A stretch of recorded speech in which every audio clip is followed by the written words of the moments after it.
Google is consistently ranked the best employer in the United States. It receives more than 2 million applications a year, but only thousands make the cut. Your odds are better getting into Harvard, Princeton, or Yale. Laszlo Bock is Google's Senior Vice President of People Operations. That is another term for human resources. His new book is titled Work Rules, Insights from Inside Google that will transform how you live and lead.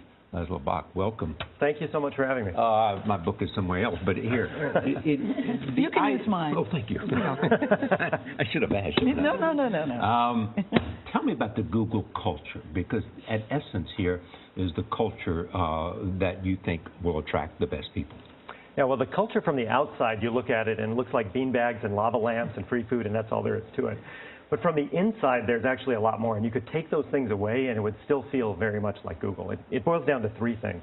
One is a mission that matters, and I know that sounds a little trite, but this mission of organizing the world's information is compelling because it's aspirational. It's not about shareholders, it's not about money, it's about how can we make the world better. The second thing is transparency. We share tremendous amounts of information with people inside the company. So for example, Eric Schmidt, our chairman, every quarter comes to the company and does a meeting at all hands with everyone in the company where he shares the board materials. This is very confidential, how's the business doing, how are products, with everybody. Because even the new people. Even the new people, especially the new ones. Because we believe if you believe people are good, you'll treat them that way. And if you treat them that way, you share. The third is voice. And this is the idea that employees are allowed to actually shape the company, and not just allowed to, but it's part of the responsibility of being there. And these three things, mission, transparency, voice, actually define the culture and how it works, and that's what I think attracts a lot of people to the company. And you encourage the people to weigh in on a daily basis. What I thought was interesting, your philosophy about managers. Google managers cannot decide unilaterally whom to hire, whom to fire, how someone's performance is rated, whom to promote. What's the point of being a manager? Those are all the things you want to do. Yeah, I know. Well, that's what a boss does. Yeah. I thought that was interesting. Well, what we found is when you become a manager, you suddenly want to treat people differently, different from how you're treated as an employee.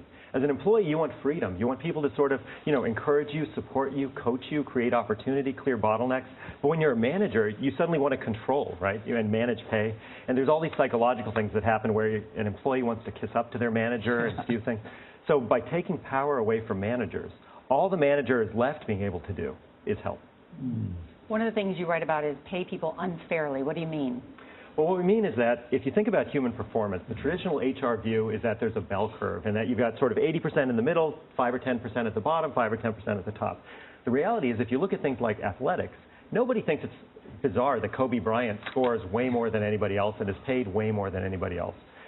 But that's sports. If you look at human performance, whether it's people who've won Academy Awards, people who are elected positions, people who work in companies, salespeople, finance people, the range of human performance is way wider than we normally and intuitively think. Right, so you say judge people on performance. Absolutely right. Yeah. Before we go, I want to get to this. So let's assume you want to go work for Google. Yes. What is it that you need to have, and what is it you need to emphasize to increase your chances? To get your attention. Yeah.